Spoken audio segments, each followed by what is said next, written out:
Cause Chris on that. He on that. Yeah, that ain't no surprise.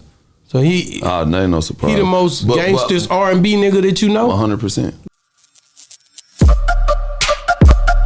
Yeah, we on Boss Talk 101. Yeah, we gonna talk. It messed up thing, but I want to ask you about like, you know, you seen Chris Brown. I hate to put you in this, but you in the Dallas-Fort Worth area. Yeah. You seen Chris Brown come and they called him. It was supposed to be a fight or something that happened. Yeah. Man, I mean, Chris Brown been through a lot, but you ain't been hearing this kind of stuff lately. Yeah. How surprised was you when you heard them allegations for him and Yella Beezy was popping? It was TMZ. TMZ got it. I wasn't surprised. I was most surprised about Yella Beezy getting shit popping, cause Chris on that. He on that. Yeah, that ain't no surprise. So he. That ain't no surprise. He the most gangsters R&B nigga that you know. 100%. But when Yella came on the show, he said no, they didn't swing. Basically, you gonna see. I can't wait till the cameras come out because we didn't touch nobody. But it said there was a fight and we didn't touch They said they had a nobody. fire. Y'all didn't touch nobody. You gonna see me and Chris look. Well, I know. It's probably a angle where I look in the camera like looking at them motherfucker. No. Like I swear to God, I didn't touch. I can't wait till they get every angle because they getting sued. They gonna get a defamation lawsuit for sure. Wow. But like you gonna see on camera like. I'm talking not even raise a finger. Like you gonna only thing you probably see me like fast paced trying to see like what's going on. He ain't touch nobody. Ain't touch nobody.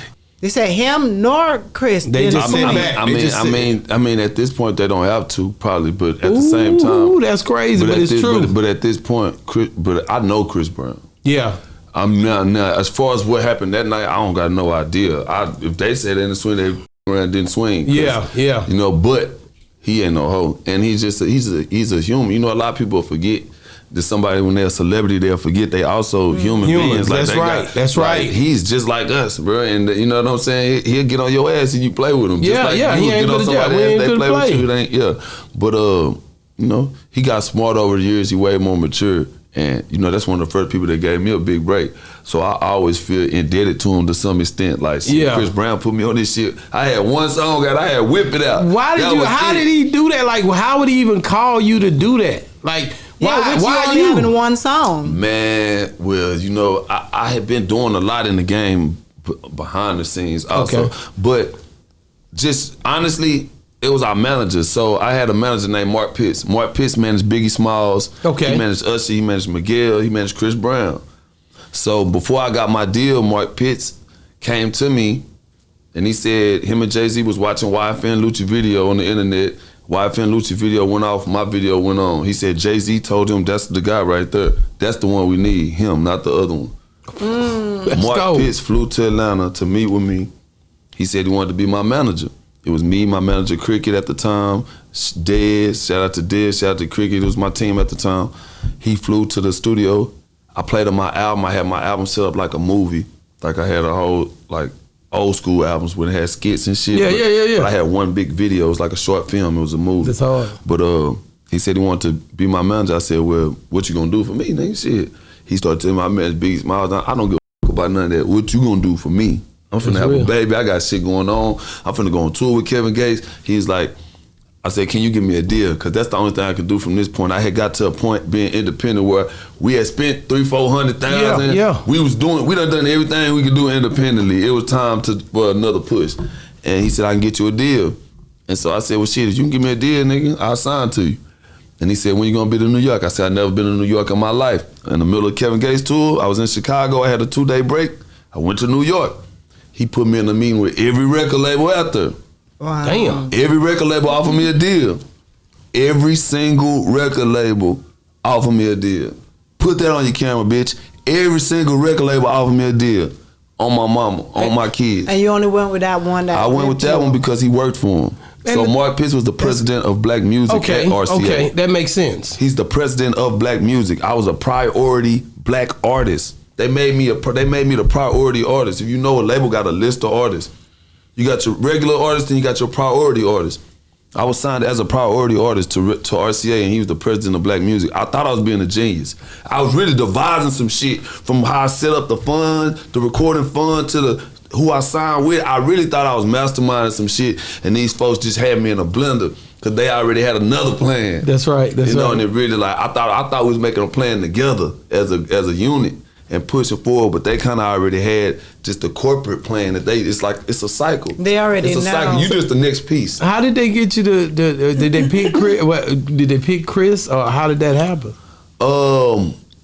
Well, I originally Mark Pitts, you a hoe for this too. So originally Mark Pitts told me, all right, this was an exciting time in my life. So I was just coming up out whipping.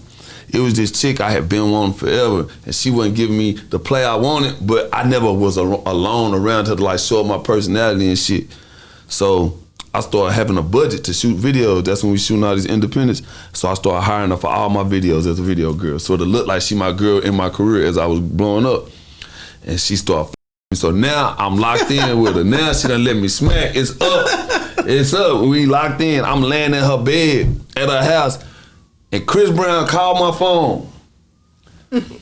I'm talking about, I said, hello? He said, what's up, nigga? I said, who is this? He said, this Chris.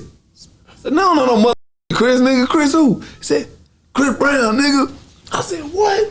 Nigga, I jumped up. Now, my manager had been telling me he managed Chris Brown and this and that. And he called me earlier and he said, I'm finna sneak you this song. I'm in the Chris Brown section. I'm finna sneak you this song.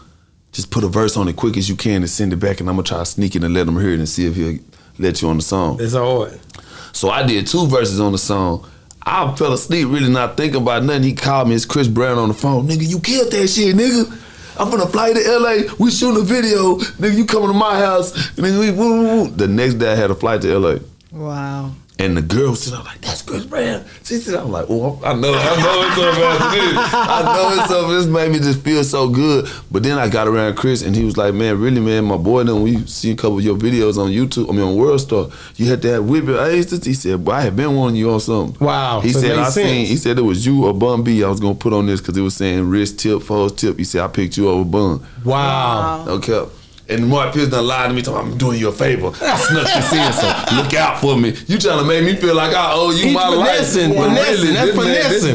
Man, hey, man. He trying to finesse That's how the game go, though. Yeah, I get it. But shout out to him, though, because it still couldn't have been possible. Right. But he just tried to put a little too much dip on the chip. Who had the harder verse on there?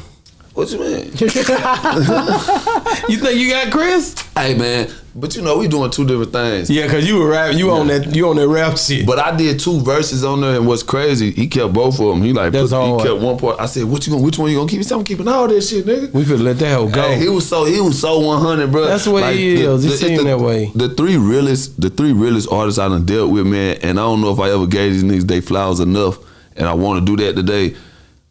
For sure, Kevin Gates, bro, one of the realest. He took me on tour. You know what I'm saying? Him and Booby, we had a amazing Shout time. out to Booby it Black. showed me a lot. Shout out to Booby Black. Shout out to Gates. I love you, bitch. If I ain't told you that in a long time, I do. Chris Brown, that man did some shit to me that can never be redone. That's Yeah. Michael Jackson our time. Yeah. I love you, nigga. We had some hell of a times in LA, all around the world. You know, we locked in. Young Thug, man. Young Free Thug. Thug. This is my brother, man. Thug, nigga. I love you. You ain't ever do nothing but try to help me, bro. I can't wait till you free, bro. And I always got you, my boy. Wow. I love you, my nigga. Wow. And That's a fact. have you tried to reach out to him since he been on lock? Or? I threw a couple people, but not personally, just through third-party people that we both know. To let him know, hey, man. Yeah, for sure. You know, the one thing I can say about it, man, when you say Kevin Gates, how did you and Kevin Gates meet? Man, me and Kevin Gates, I was at Lenox Mall in Atlanta. Okay, I think I was with like my son, my baby mama, and I just heard a nigga screaming my name, Lucci, Lucci, Lucci. I'm downstairs and I look up. I'm like, is that Kevin Gates? At this time, I'm like, Kevin Gates is Kevin Gates. Yeah, he killing the game. Yeah, hell yeah. So I'm like, damn, this nigga know me. So he like, meet me downstairs at the elevator. So I met him at the bottom of the elevator. He got his kid in his hand, the drinker with him. Yeah. He like, nigga, I fuck with you, nigga. You the hardest nigga. I know why they scared of you, Lucci. He said, I know why they scared of you, nigga. He said, I got one song on my phone, nigga. This is my son's favorite song. I got one song on my phone. If I play it, he gonna dance right now. He pulled out his phone and he played Whip It, and Whip It was right there. And his son was like doing like this. I was like, that's hard. And he was like, Drake, am I lying? He started talking. He started telling me, I know why they scared of you, Lucci. He said, cause they told me, you know how for to record yourself. He said, nigga, and I know, he said, I only gotta hear you a couple times to know, nigga, you it. You it. And he said, how much you gonna charge me for to teach me how to record myself? Wow. I said, ain't you finna go on tour? I said, take me on that tour. That nigga looked at me in my face and said, Lucci, you smart. That nigga looked me right in my face and said, Lucci, you smart. And he told Drika right then. Drika got on the phone, called them people, and said, we want to take Solo Lucci on the tour. Which they said, Kevin, you ain't never took nobody on tour with you. Are you sure it's what you want to do? He said, that's what I said. I want to do it. I want to take Solo Lucci on the tour with me. They said, send over the information. And I was on tour with them. Wow. I paid for my own sprinters, rooms, all that shit, but I just went on tour and we had, it was already sold out. Like 19 city tours, sold out every show. No clubs, just like event centers, halls, arenas, sold out. Wow. And you did the entire tour. 45-minute set.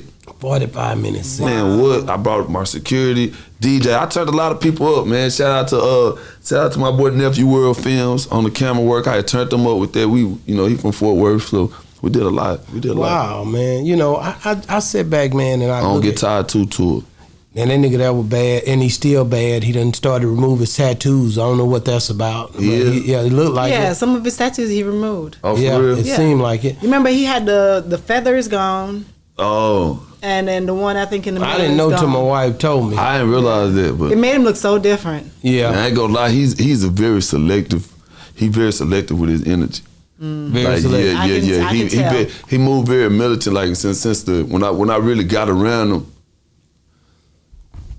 I learned a lot. You learned a lot. I learned a lot, even from the performance aspect. Yeah. Like one thing about Gates. He a motherfucker that sit back. He admires stuff that he if he feel like you skilled at it, he would admire it and try to learn. You know what I'm saying? He like a sponge. He want to, but he gonna also give you your credit. So like even from the first show, it was time for mic check. He was like, Lucci doing mic check. I was like, yeah, he said, I ain't gotta go. Lucci ain't finna let that shit be fucked up. I'm sitting back like, nah, and you gotta know me to know. You gotta know me to know how serious I take this shit. You know what I'm saying? And it's like, he peep shit, he pay attention. And even like, I had a couple of my homeboys on tour, just real talk, he wasn't talking to them niggas like that. Yeah, he was talking to me. He like, I know you. Like, that's cool, but no, which is I ain't here to be friendly with everybody. I'm here to, you know, and so from his performance aspect, man, he get theatrical with this shit. I think I respect that, bro. Like that's what I tell my wife all the time. Like when I go, like if I'm with you, I'm probably not for the ride with nobody that's there. Yeah. I mean, and I know you, and I don't care how big they are. I don't care about none of that. Yeah. I'm gonna be rocking who I rock with because that's just how I move. That's how I been. Yeah. So I can't just try to switch it up now and be like, oh man, you know, dude, I'm never doing that. Yeah. You know what I mean? Yeah. So it's all good. You know what I'm saying? Cause I'm a go-getter. I'm already focused on how I'm gonna come up. I ain't got time to be thinking about a lot anyway. Yeah. You know what I'm saying? Facts. Yeah, we on Boss Talk 101. Yeah, we gon' talk.